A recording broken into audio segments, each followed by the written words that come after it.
Technically we're going, but everything just feels weird because we took a week off. I feel like it's been longer than that. I feel like it too. I feel like we haven't done this in ages. Absence makes the heart grow fonder. Mm-hmm. What can we say? That's what it's supposed to be, at least. I guess I should mute my sound so we don't have anything crazy go on, like echoes. Heaven forbid people have to listen to us twice. All right, let's make sure we're going here. Are we going?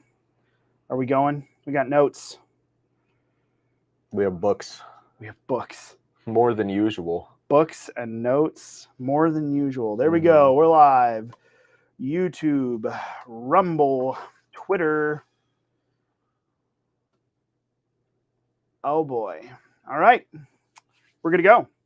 Why is this? Hold on. What is this? Hide? Okay. Begging your pardon, folks. We're just trying to make sure that we have everything squared away. It feels like we've almost forgotten everything because we were gone for so long. We totally forgot how to do this. Totally forgot how to do this. All right. Now that you're here, now that we're here. We've missed you. We have missed you. I did, actually. I missed this. I am thankful. There we go. I'm a week late. But I am thankful for this program because I have a good time with it. And I think we have some good discussions. We've gotten a lot of good feedback from y'all. And I'm glad that you're here with us again today. Yeah. So we hope everybody had a great Thanksgiving. We certainly did. It was a very nice time. Good time. Relaxation, restful, grateful, all of the things. But now we are back, and as you, dear viewers, have probably seen from the preview email, we're discussing, or deduced from the clutter on the table. We're just going to get right to it. Well, why not? You're not even going to give them the pitch of where to go to make sure that they don't miss the email at the end of this that will have a link to we got to give them the hook so then they listen to our pitch. Was the hook not just our faces? Okay, fine. Go ahead. No, continue with your hook. Anyway, so totally forget this book. Go over to phyllisschlafly.com, sign up for the email list, and then you will get loads of goodies in your inbox. Not loads as in like, it's going to be terrible, but all the goodies, the greatest goodies that we can possibly provide you. You'll get notes after this. Ryan's extensive notes. He's written about 20,000 pages on this book, quite impressively. I think he's just copy-pasted the entire book like 8 times. That is not true. Only once. Yeah. Well, yeah, go ahead and do that. If you're on YouTube, hit that red button, hit like, share with a friend if you feel so inclined. If you're on Rumble, hit the green button. Whatever platform you're on, hit a like, hit a share, hit a follow, so you can keep up with us every single week. Yep. Don't get left behind. We have a lot of good stuff coming up here in the holiday season as we get into Christmas, and we're going to do this today. This is actually what we're going to talk about, as has probably become apparent to you at this point. The End of Woman, a new book by Carrie Gress. I think it's Gress. I didn't actually ever look up the pronunciation of that, but I'm fairly confident I'd be surprised if it was. There's only one way to go, I think. But you may know her, you may not. I was unfamiliar with her. She is an author, though. I think she's written 2 books, volumes 1 and 2. Not just 2 books, but 2 books specifically: The Theology of the Home, or Theology of the Home, and then there's the author of 10 books. Volume 2, yeah. But those 2 lead back to a website that I think has become a pretty popular hotspot for what's the Gen Z? You're a Zoomer. Tell me, is it Trad Life? Yeah, Trad Life. Yeah, Trad Life trend, which is essentially just a resurgence of what we call normal. Yep. But I think that she and her cohorts at Theology of the Home have done a lot there. But this book came to our radar courtesy of Kathleen Sullivan, who is a longtime Eagle, was with Phyllis all the way back through in the 1960s, supporting Goldwater. Someone put it in her hands. She said, it's wonderful. She sent us some copies, and it is working its way through our world here like wildfire. I feel like, and it kind of tells you where we're going. The End of Woman, welcome to my world. I take off the dust cover so I don't ruin it. The End of Woman, how smashing don't hide it from me, how smashing the patriarchy has destroyed us. I think you kind of know where we're going. I think that this was we've both read this book cover to cover. I was going to skim through it and then I couldn't. I needed to read cover to cover.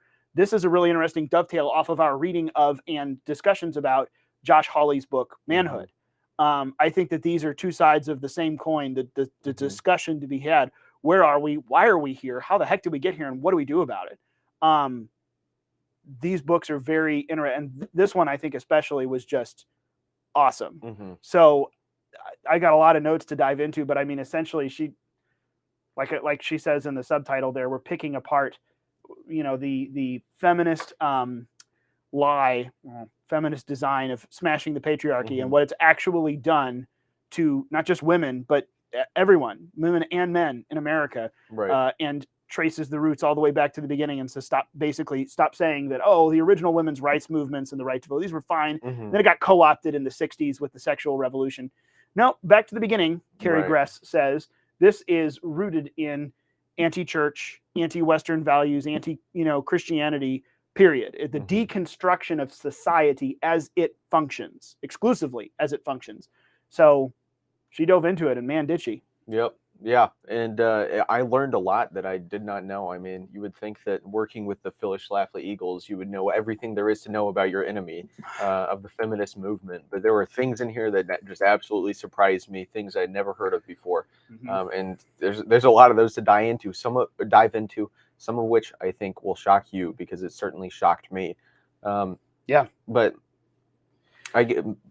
And, if we had like 4 hours today, we could probably just thoroughly go through the entire book and talk about it, because there's so much interesting content to go over. So it's kind of hard to, even decide what we're going to highlight. But I think it'd be good to start at the beginning, just to have a clear starting point. And Carrie Gress highlights the founder. Well, maybe not the founder, but the kind of the originator of the ideas of feminism as a the modern ideas. I mean, she ties it into much more eternal principles all the way back to the beginning of time. But modern feminism, as we know it today, with the phrases like patriarchy, et cetera, and so on, she traces back to kind of an original source, a point in time.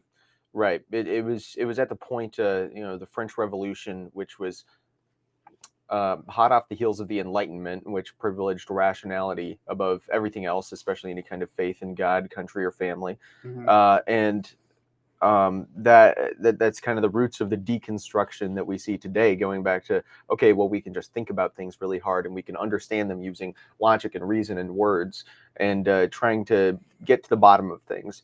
And it was in this over abuse of rationality that Mary Wollstonecraft, which I think is how you pronounce it, such an awkward name to British, say. Wollstonecraft, I don't know. Wollstonecraft. Yeah, okay, we'll roll with that. You adopt it however you want. You pick stone, I'll go stun, and we'll just, Yeah.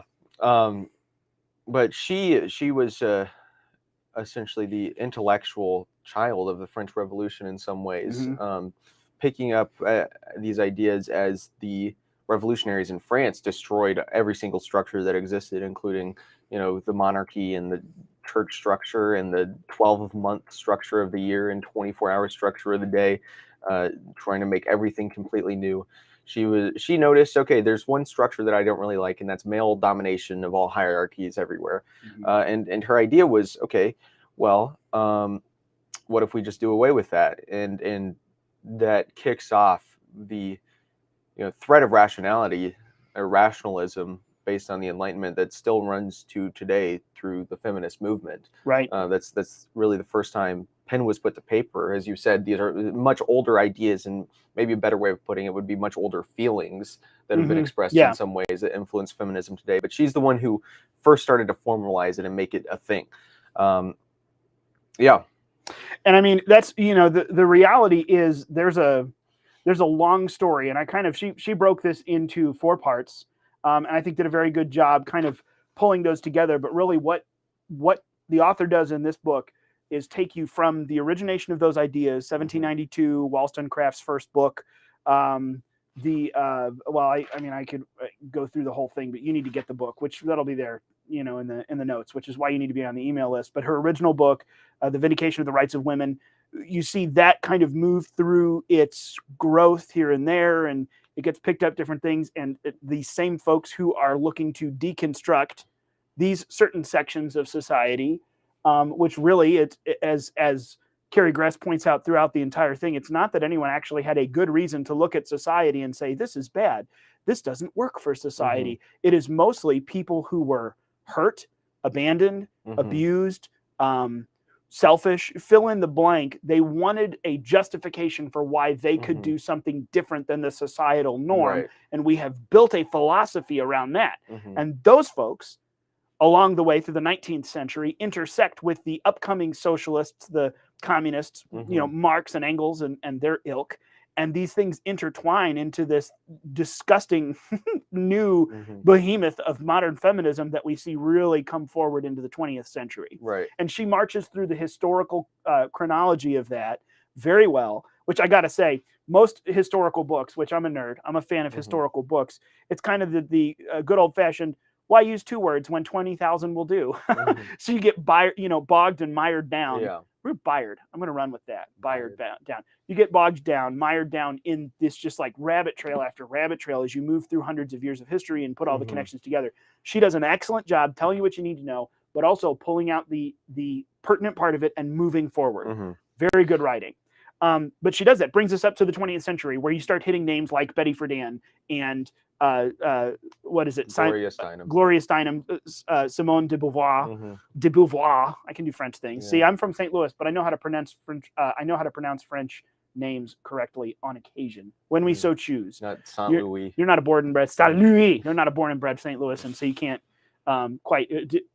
Anyway, Versailles. It's a town in Missouri, and I think all the other states too. But she does a very good job marching through that history. But then, where it really starts to shine is this understanding the things that we have lived through, the things that we see, what's called second wave feminism, Mm-hmm. which again, it's one of the lies I feel like comes in a lot. Oh, well, the second wave feminism kind of co-opted and changed everything. Mm-hmm. And her point is, no, let's, from their own mouths, I think she even says, like, I'm going to go libs of TikTok style. I am Mm-hmm. not going to quote you all of the critics of the 18th and 19th century feminists. I'm going to quote them. Right. And their stories and their biographies and their books, and let you decide where the Mm-hmm. roots of this are. It's not in something good and altruistic, that's for darn sure. Right. And then she brings it forward to the feminism that we all know and connects that all to the modern LGBT plus, as she Right. says, which I appreciate.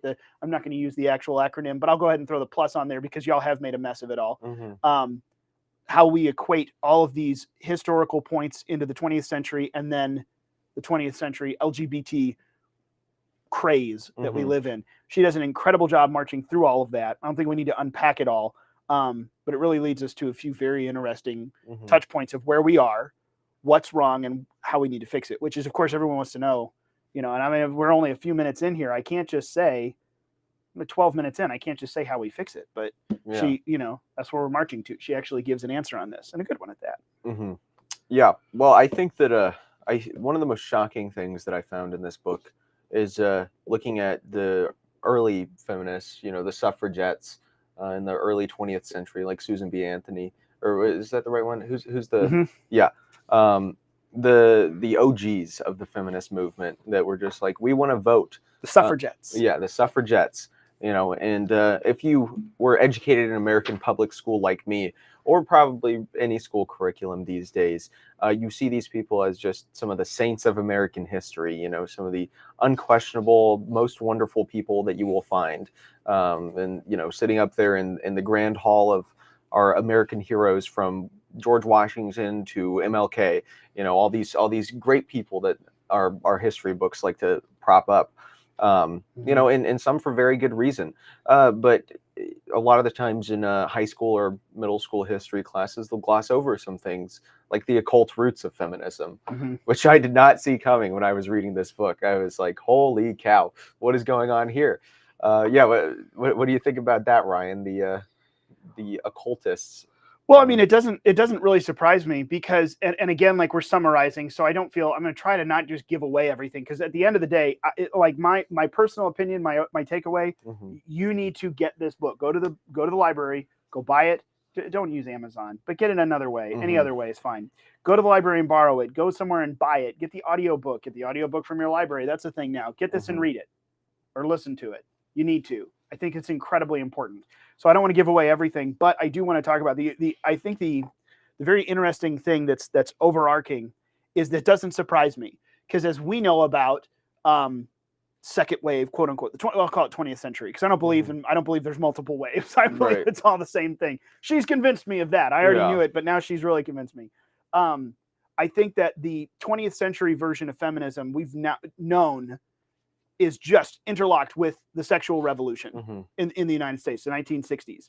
What's very interesting to see is that the century before, it was interlocked with Marx and Engels and so many of the atheistic philosophers and political and social theorists of the day. So I am not surprised to find out that even the century before, we are tied into anti-God. What can I move to that removes, whether it's, pardon me, atheism, a denial of God completely, or just a moving away from, God's authority, over subjecting myself to the authority of God and the church and this whole set of beliefs. I'm not surprised to learn that, Right. because that's par for the course. Whether it's the 20th century or the 19th century, now the 18th century we're learning about from her here, I'm not surprised to hear about that, because really the common thread through all of this deconstruction of what women are and supposed to be, which is what these people had complaints about the whole time through. They have hooked into deconstruction of the church and faith, deconstruction of marriage, deconstruction of political, or the economy and political society, and deconstruction of the family itself. They're hooked into these things, so it doesn't really surprise me when I stop and think about it. Well, Right.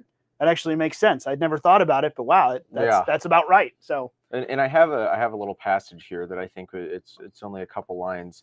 When it's talking about Elizabeth Stanton, who is also up there with the great saints of American history, according to our progressive textbooks, talking about the Second Great Awakening and the revivals going on here, and and I'm also realizing that those were misrepresented in my American history classes in high school. But talking about how quote, these revivals also included many occult practices such as seances, fortune telling, and connecting with spirits on, quote, the other side. It was this last element where mediums, predominantly women, would speak to the spirit world that would come to be known as spiritualism, end quote. So, and then Gress goes through the rest of that chapter, and I think a bunch of the next one, talking about the different feminist leaders and the women's rights leaders and their involvement with these occult practices, even to the point of identifying the devil in Milton's Paradise Lost as their hero, and that they are against God and all these kinds of things. And it's extremely shocking, and I think there's a very clear reason that we aren't. That this isn't widespread, that they don't tell us about this in the education system, because this is a serious indictment of one of the longest standing aspects of American leftism, which is the women's rights movement. The extreme and spiritually evil foundations that it relies on. And I think it really is. I appreciate kind of one of her gists in going through all of this history before you see like so much of the book here before I even got to my real notes, which this is some of the practical hands-on stuff for where we are now. This history, it really does kind of lay bare, even some of these folks that those of us on the political right have kind of, well, so-and-so wasn't, Susan B. Anthony. Well, it is not the same as Gloria Steinem. Well, maybe not the same, but right. Let's not whitewash a realistic and honest look at what was being accomplished and where they were drawing. Even if good, and that's the whole point, it's her whole point this whole time, this has just become normal to women in America. And we have taken for granted and just bought the whitewashed version of all these things. And instead, when you look at it, you go, ooh, this is this is really icky. Like, this isn't even remotely close to how it's been presented to us, let alone from the actual leftists who say these are all the people we should put on a pedestal. But all these folks in the middle are like, oh, well, it was fine until this. No, stop saying that. It was bad from the beginning. Right. So in order to undo it, what do we got to do? Well, let's go back to before this. What was before that we were fighting against? It wasn't just, suffrage. We're talking about far deeper things than that, far farther back, and on a different continent, even when you go back to Wollstonecraft, which is what she does. And you start to see the tie into a lot of these things. It makes sense. It really is.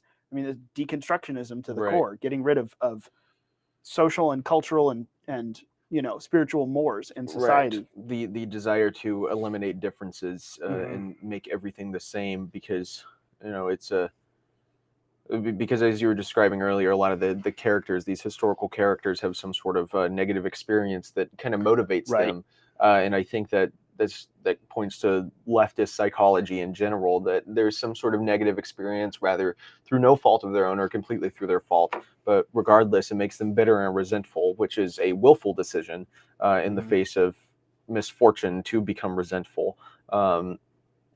And because of their resentment, they look at those that have done well, and they want to tear them down, and that Mm-hmm. applies to everything. That applies to, you know, communism. That's what these workers movements were doing. They were Right. resentful towards the rich.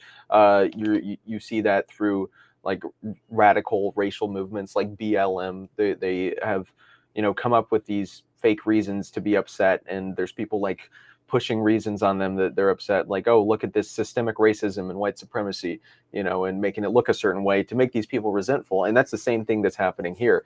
It's these ideas were spread that, you know, men are keeping women down, and, you know, it's not good, and you deserve better than this. And sowing discontent where there wasn't any before, because you know, because nature exists, and women and men were content with living in the way that God intended before people started coming up with insane reasons why they shouldn't. Right. And I mean that in the sense of just like the traditional family. Of course, since the Right. fall, we haven't exactly been living as God intended. So yeah. What as we move through this into the 20th century version, I do, first of all, just as it's a really big side note, but I'll just say it because it's a huge rabbit hole to go down. 1 second, just to finish that last point. Go ahead. Yeah, Sorry, I thought you were winding up. Yeah, I forgot to drive it home with the very end of it. By all means, drive it home. And their resentment is why they want sameness, because they don't want distinction to exist. And that is why, you know, they don't just mean equality like same rights. They want everybody to literally be the same. Right. So, yes, sorry. No, that drives home. That's just drive it home. That drives into my point. Yeah. I was going to say, just an interesting side note, she does a really good job talking about the connection specifically, which this is a whole thing in and of itself. No one denies Marxism. Karl Marx exists. But when you get into the application of Marxist principles, which that's actually been a conversation around here, what I call neo-Marxism, what you were saying is now becoming called post-Marxism. This new version, what are we doing? We're applying these Marxist principles to, well, not just the economy, because poor people have cell phones in America and big screen TVs. We're applying these Marxist, deconstructionist, anti-institution, radically change society to put someone else in control to other things, culture, church, family, these different realms. So you start finding very interesting connections from the 20th century feminists to their counterparts in the Frankfurt School. We're looking at cultural Marxism, and in the cradle of it here at the beginning of the 20th century. She does a very interesting deep dive into that in the middle here. But one of the things that is very interesting, she talks about it, where we are now. It started back, with the Mary Wollstonecraft even, and then moving forward with all the other people that she runs through. But where we are now, really just they've laid bare we're not looking for equality as in put women up, on the same plane, because men are so much more respected in society. We need to be brought up here. In traditional Marxist fashion, it is no, we will strip everything away from everyone so that everyone is the same. And it is a very interesting look at the basic denial of nature, which now isn't that crazy to say that we look at the trans craze, but even before, no, we want to take away, and this is where abortion and contraception and all these different things that have become these political issues. This is what, they were started as political, because these are the things, these are the tools that we have to give to women to completely erase certain parts of nature. Childbearing. Well, now we can erase even more of nature because science has progressed. So we're just having surgeries to supposedly switch back and forth. Right. Not back and forth, but you know what I mean. At the root of it, though,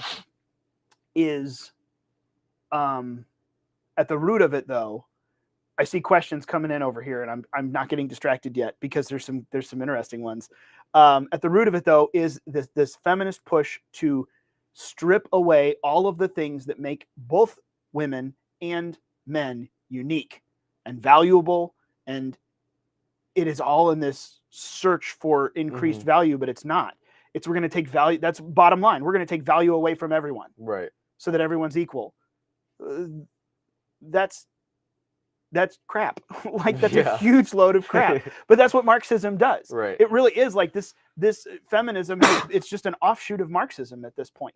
Right. It's not its own movement. That's one of the things I kind of take away when you look at some of this. It's really just, if I can't have it, no one can. Right. And that's where you see this basic denial of motherhood. And I mean, on the other side, we talked about this with Holly, so I won't go with the manhood and masculinity, but femininity and nurturing and motherhood and all these different things, we have to take these away because that is what makes uniqueness a thing. And if I can't do what I want, no one can have uniqueness. It's literally like, it's a very selfish movement. Was started by selfish women who didn't like something. I mean, I'm being honest. I'm not trying to bash anyone specifically here, but that's kind of what it looks like. And then they fall in line with a bunch of Marxists, and then we just go, oh, we can trip everyone to the lowest common denominator. Oh, and by the way, there's no God. Dialectical materialism. This is all there is. Man is the supreme authority, so we all get to make up everything, all of our own truth.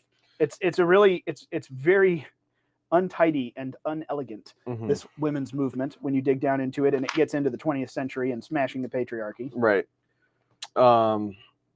Yeah. So something I think is interesting that I feel like she sort of started to get into it, but I think it's more of a recent development, is the emergence of the TERF movement, the trans exclusionary radical feminists, because I think this is such an interesting instance of the obvious contradictions of leftism and this feminist thinking, manifesting themselves. And now the TERFs are doing the same thing that we sometimes do, where it's like, oh, it was good up until this point, but then after that it's bad. Right. And now that's the position they're in. I think it really shows that, like, for example, if you go to Gloria Steinem's Wikipedia page, she was the Ms. Magazine one, right? Yeah. Yeah. Okay. I thought I had that right. If you go to her Wikipedia page and you scroll down towards the bottom on her political issues, it gets to trans rights. And she's quoted from the 80s saying, like, no, this is terrible. Like, this takes away womanhood. This makes womanhood meaningless. And now she's apologized for that position and, corrected it to the other one, which shows that there's not very much thought behind this. It's kind of just this hive mind, like whatever the next new progressive thing is, the next new form of liberation. If somebody said it's like human rights to chop off your hands and replace them with like dog paws, it would be, evil to say that's wrong. And every single leftist of every variety would fall in line. I mean, you've seen this with the trans thing. You've seen this with the gay marriage thing. They have no firm beliefs of their own. They have no conviction. They have no proper understanding of the world based on anything real. It's all just socially accepted. But to get to this, to kind of point out the inherent contradiction between feminism and transgender ideology, because they'll say gender is a social construct, and your gender is something that's not connected to your physical self, or is it? I don't really even understand it. They've changed it quite a bit, to be honest. These people are insane, so I bother not trying too hard to understand them, because there's little to understand. But gender is a social construct, which is why a man can be a woman and a woman can be a man. And essentially what that means is that you can just think you're a man, and because man and woman are just figments of language that have no correspondence to reality, or very little correspondence to reality, and what they do is something that's extremely fluid. And the problem with that when it comes to feminism is specifically trying to defend women and women as women. So when womanhood just becomes something that can disappear and reappear because it's just a part of language and it doesn't actually mean anything corresponding to reality, this means that feminism is meaningless and womanhood is meaningless, and they're defending nothing, and they're justifying nothing. Obviously, I think that's insane. I think the feminist position is insane because it kind of opened up the door for this absurd contradiction to come about. And I mean, it's very interesting. This actually leads into a few. I think that this is where some of the cultural awareness of these things, people don't know. And this is why books like this are so important, because she is taking and putting all of the pieces together that I think a lot of people like. The whole TERF thing. I think, honestly, one of the things I would say that's evidence of is people who went along with it. Yeah, that's right. And then suddenly this very interconnected Marxism and feminism, which are so similar and kind of, one and the same now, essentially, it takes the next turn, which if you're looking at this from the correct perspective, that's the next logical turn. Well, of course, that's the next place you would go, because you have to keep going. All of a sudden, someone who was along for the ride goes, whoa, that doesn't make sense. That contradicts itself. And then that person, you realize, oh, you're not a true believer. You just actually thought this was a good idea. This part made sense to you. Mhm. So now we start seeing like there are people who realize, wait a minute, that's not the same thing. Mhm. Like you're now turning back on itself. Right, and that's why J.K. Rowling's a Nazi. Right, exactly. Yeah, it's J.K. Rowling, turf Nazi scum. Well, I don't think they like that word on YouTube. We've just said it a couple of times, okay. but that's okay. We apologize. No, we Please don't. forgive us, No, we Susan don't. Wojcicki. That's exactly what they did to J.K. Rowling. I don't even like her books, and I would defend her on this one. But well, I don't know if I defend is a strong because word. it's coming from a feminist perspective. Yeah, I was gonna say I won't. You know, but this is her own darn fault. What I will defend, though, is I think that that's proof that there are these points of contradiction where someone goes, "Ooh, I don't like that," and one of those, and I've brought this up to you before. I love it that as it kind of ties in, and this gave more of a perspective to it. I've talked about how much I really, truly am just kind of appalled by. I'm going to go ahead and say almost every single, that was really qualified, almost every single female comedian that I see today is just appalling. I'm appalled by all of them. Well, yeah, but I mean, like, it's interesting to me almost, because as you flip through social media, and this is something I've noticed, and I've heard this from other women who are not necessarily on the same page with me about understanding the horrors of feminism and Marxism, et cetera, and so on. But they're like, yeah, man, I'm tired of female comedians. Or really, why? Well, they're just, everything is raunchy and it's sex-based and this and that and the other. And the guys always have, I mean, sometimes they can be just as foul-mouthed, but it's not all about sex. Oh my gosh. And I'm like, I feel the same way. I think that too, as you scroll through social media and see these viral clips from comedians trying to promote themselves, it's like every single female comedian is talking about sex. Right. It's nuts. And it's never in a way that's funny either. No, it's not. But it kind of, this book put it together for me because she paints the picture that from the very beginning, this is, what did she call it? These are destructive envy women. I love her phrasing. Destructive envy women. And what have they had to do?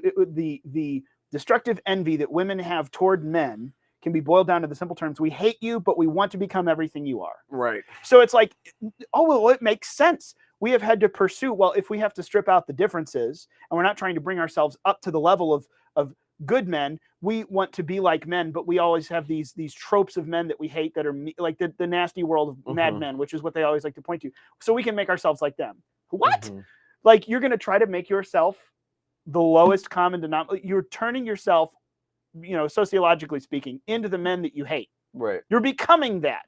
The lowest common denominator, raunchy, filthy, you know, sexist, blah, blah, blah. That's this. This is what we're aiming for. This is the goal. And yet these are some of the people who are celebrated. I mean, think about some of the celebrated feminists, whether they're in Hollywood or stand up or something like that. Like, this is the direction a lot of them have gone. It really is kind of unflattering. And I always love it when I see someone not fully on my side of the political spectrum kind of go, ooh, this is unflattering. Yes, that's your point. Like, just like J.K. Rowling had hers with the trans thing, and some others, you know, the TERFs have had theirs. A lot of the feminists in sports who said, whoa, wait a minute. Hold on. I see a lot of these points where I'm like, yeah, it doesn't make sense. Latch onto that and go find out why. This is, you know, she's putting it together. It's very interesting. I know we're running through here. I'd rather Groucho Marx. I'd rather Bob Hope. Let's just go back to Bob Hope. Can we go back to Bob Hope? I feel like that was a good one. I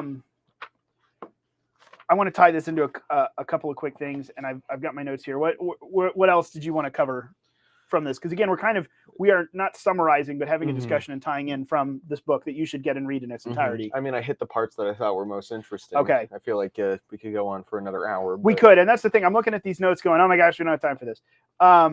One thing that's very interesting that I appreciate, and where it dovetails into Josh Hawley's book, and also into other discussions we've had, and I know people are having, this feminism is what has created submissive and dangerous men. It is. The emasculation of men. Stop being that way. And equating strong male masculine characteristics, which I would call good ones, virtuous, and there are bad ones, which are tyrannical. Equating all of them as being bad has just turned men into a blubbering mess of not knowing what to do in society and emasculating them from the very beginning. And they're creating the very dangerous monsters that they claim to be fighting against. They're actually spinning them out and creating them. And that's where it's very interesting when it dovetails in. You start having the conversation about Josh Hawley's book. Okay, so masculinity has been beaten to a bloody pulp in American society. What do we do about it? Well, there's two very interesting things that are arising. There are the thoughtful men They're the Josh Hawleys of the world, and some of the others who are calling men back to a Christian virtue. And then there are the Andrew Tates of the world who are recognizing this brokenness of masculinity. It's correct. What's the phrase I used? I mean, that's not my phrase. Correct prescription, wrong, or correct diagnosis, wrong prescription. Right, yes. We're correctly identifying the problem, but then we're running in a completely wrong direction. You're actually going to, I'm going to lean into the hardcore macho Tates and sleep with everyone that I want. What the heck? That's what the original feminists, they just wanted to sleep with everyone that they wanted and not have monogamy. Right. That's the whole point is. And that's what leads to the incel issue, because when there's no monogamy, you just think about it. It's like, okay, all the highest quality women will end up with the majority of women will end up with the highest quality males when there's no monogamy, which as a result leaves the bottom half of, or bottom 75% of males without a mate. If you're just kind of like looking at it as a sociological model. And that's why you have like incels online that are just like freaking out because they've never even like seen a girl. Right. So it's a very interesting, this is a launch point where you could almost pause on the section where she talks about that.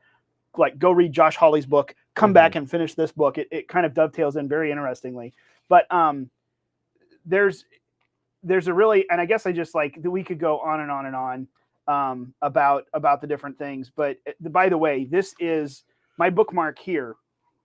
This is the book, and this giant section at the end, this is the notes and the index. This is an incredibly, it's only 188 pages long, 187 pages long. It's not that difficult to read. But then there are pages and pages and pages of notes and index. This is a very well-researched book. It is a reference point in your library if you get a physical copy. I promise you that. But one of the very interesting things, I love, we get to the end. Everyone always asks, and we're kind of skipping to the end, like, okay, fine, you've described this problem and what these people have broken and why. Well, what do we do about it? How do we fix it? Where do we actually get to restoring all of this? And that's where I'm trying to find, there were two specific things I wanted to put it out. Her whole point is, from the very beginning, the founders of this feminist thought, and then as they dovetailed in with Marxism, they're fighting against nature itself. Page one, where do I have it here? Page 159. She talks about true flourishing requires that something act in accord with its nature. Very specifically, the feminists in this case have fought against nature itself. Whether you want to talk about the push for abortion and birth control leading to abortion, which there's a whole good old section about Margaret Sanger and her history in here. Right. We talk about the push away from marriage, the free love movement, the push for birth and population control, then to abortion. The movement toward all of these different things has been against nature itself, and the way to restore and bring about flourishing is to return again to nature, how things work. There's a whole big section that's worth looking at. The 1920s English ethnologist J.D. Unwin talks about his research and publication in a 1934 book that basically every time a society moved away from traditional mores like monogamy and childbearing and traditional families, et cetera, and so on, every time it moved away 3 generations, that society is gone. Right. That empire is gone because you have taken your way, you've taken your mindset off of productive, future-minded building things, and it has turned toward pleasure and selfishness and all of these things that are so short-sighted. It literally, what you're asking for, this whole movement, whether it's the feminists of the 60s, Mary Wollstonecraft in 1792, or the trans movement now, you are asking people to focus on themselves at the detriment of everyone else around them, and as a result, at the detriment of the future itself. Right. We are not being productive. We've taken children out of the sex equation. We've taken this and that. All these things are gone. You've taken away the very nature of being productive and forward future thinking about what is best, not just for me, but for us, for society, for this country, for my family, for my future family generations. That's all gone. And the way to restore that is to restore the things that specifically have been broken. God, family, because I mean, her whole point is, what is this? There's only one way to explain all of this. It's a religion, and it's one that worships man instead of God. So how do we rebuild? Restore what was lost. Do the opposite of what was, done to tear us down. Restore monogamy. Restore family. Restore the patriarchy. I love this. Restore the patriarchy. restore home, restore motherhood, restore children to their parents, and restore faith in one God. I think I highlighted that part too. It's not, I look at it and I go, it's not complex, but it's extremely difficult in a world that has been taught to look inward for truth and to look inward for pleasure and the path forward. It's not complex, but it's very difficult. It's very hard. Restoring the importance of serving others, which is in fact a reflection of our divine nature, being created in the image of God. That's it. It really is selfishness, a rejection of nature, because our nature ought to be focused on other people and an eternal perspective rather than here and now and a pleasure perspective. That's kind of at the base of what all has been done and what's been flipped on its head. And I mean, I could go on and on and on about the different things in this, but the roots, postmodernism, deconstructionism, identity politics, Marxism, all of these things, like we're creating a generation that believes intellectual honesty, consistency, looking at nature and the laws of nature is a tool of the patriarchy and class system, and they're just rejecting it on its face. But it doesn't work. It's going to run out. And I think that we're starting to see more and more people go, wait a minute, this doesn't work. It's time to seize the moment and tell them, here's what does work. Here's what has always worked. And whenever some society stops following it, that society ceases to exist. It works. There are socioeconomic implications of faith and of building societies off of that Christian faith, very specifically. It doesn't work any other way. It never has. And it dies very quickly. So, I mean, I hate to say that to sound like there's no hope here. I think that there is, but it's very interesting. Yeah. Anything else? do you have anything else to kind of close down our portion? Because I see comments that I want to get over here. Let's take a look at these comments. Okay, thanks for giving me a second there. Appreciate that. I mean, I'd love to. No, it's fine. I'm already what the people are. I'm already in the comments. I was hoping you'd stall for me until I could read what they're saying and what they're thinking. The wacky word changers. Someone calls these the nitwit bitter biddy party. So true. So true. It's good. I appreciate this. But yeah. Okay. So here, someone's answering already. I see someone, this is a little while ago. We were talking about it. You're begging the question, are men superior to women, or are women and men equal? That's a very interesting discussion that she doesn't necessarily get into in this book. No, she does kind of. I would say she does in a roundabout way. This is where I come into my very non-vogue beliefs about complementarianism, that it's not really a matter of more important or where it ranks. I look at it and say the case that she is making, I think the case that the Bible makes, it's not a matter of superior or more important or equal. It's a matter of indispensably connected and in need of each other. Right. I think she even says that here. Men need women. Women need men. American rugged individualism is fine, but when you've taken it to the extent that feminists took it to, I don't need monogamy. I don't need my very unique and incredible ability to bear children. I don't need any of these things. No, we need each other. Like, we were designed and created to complement and need each other. So I don't know. Like, I don't think I could say men are superior because without women, without mothers, what are we even? Likewise, without men and husbands and fathers, what are women? There is no family without the two. It takes the two. It has to take the two. Right. And that is a very, for someone wanting to just live the selfish lifestyle of pleasure, that is a very difficult thing because you can't hook yourself to someone else or to a group of people who rely on you and you rely on them, and we're, codependent in a certain, but I mean, we're not, at the end of the day, according to, my Christian faith, we are not self-sufficient. There is only one self-sufficient being, period. And it's not us. So we fit into the place that we were created in that puzzle. And in that puzzle, it's complementarianism. Welcome to something Beth Moore hates. Right. Men and women are different. And that's critical to understand. Because when they push equality, they're trying to push sameness. So it's always dangerous to use a word like that because that's one of their words. And as soon as you're using their words, you're in their territory. So, men and women are equal in dignity in the eyes of God, but that doesn't mean, when 4 equals 4, that's because they're the same, So, but men and women are not the same. You cannot put an equal sign between them because they're not the same thing. Men are not women and women are not men. That's an interesting analogy. If you're trying to put an equal sign between men and women, it doesn't work. The equal sign is after them. It's men plus women equals what? I mean, you're trying to flip the equation incorrectly here. Yeah, it does. Exactly. Yeah. Thank you for that. I wasn't sure. But like, it really is one of those, you're trying to equate, like, where does this balance? No, the point isn't that it balances against each other. The point is that these two things are absolutely needed components to each other. I think it's the summation here is the greatest at the end. Love Horses over on YouTube. Just put the pin on it. No hedonism, vomit emoji. So true. That's pretty much, there you go. No hedonism, vomit emoji. Vomit emoji.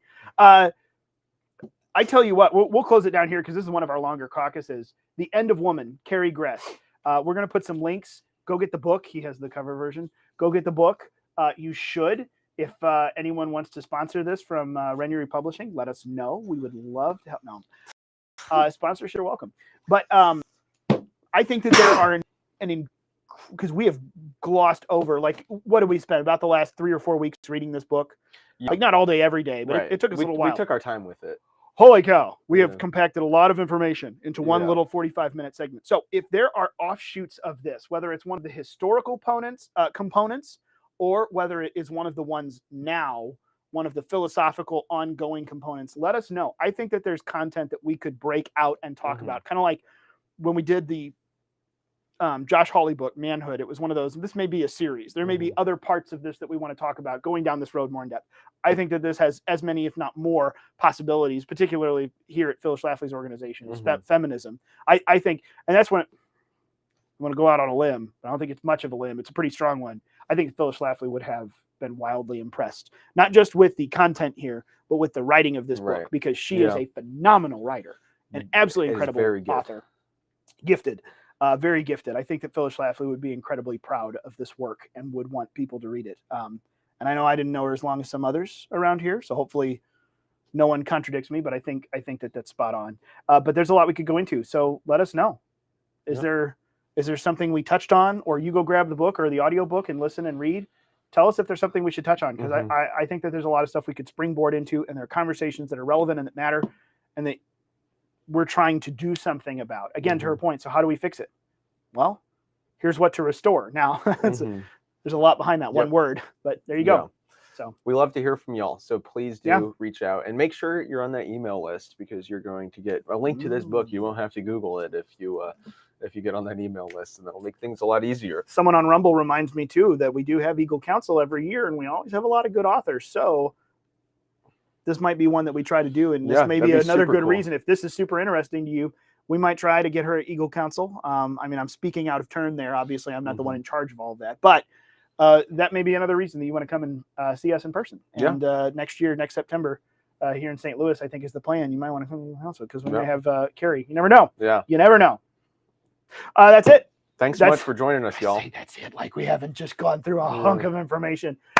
Wherever you are, hit the like, share, and subscribe button. Send this link to a friend, especially send it and post it and tag all the feminists you know, just to make them mad, because I said that we should restore the patriarchy. And we also mentioned Nazis, though, so they may think that we're on their side. You never know. You never know. But go and do all those things, and then don't forget. I said, what's her name? Harry Potter lady was a Nazi, and then you said you were on her side, kind of in succession. So I don't know. Well, let's not get into the semantics of it. It doesn't, bogged down. Whatever. It doesn't. The internet's not forever or anything. Go to phyllisschlafly.com, sign up for the email blasts. You will get today's if you go and do it right now. And we will look forward to being back again with you next Thursday for another Unauthorized Caucus. If it's Thursday, it's noon. It is Unauthorized Caucus time. Thanks, everybody.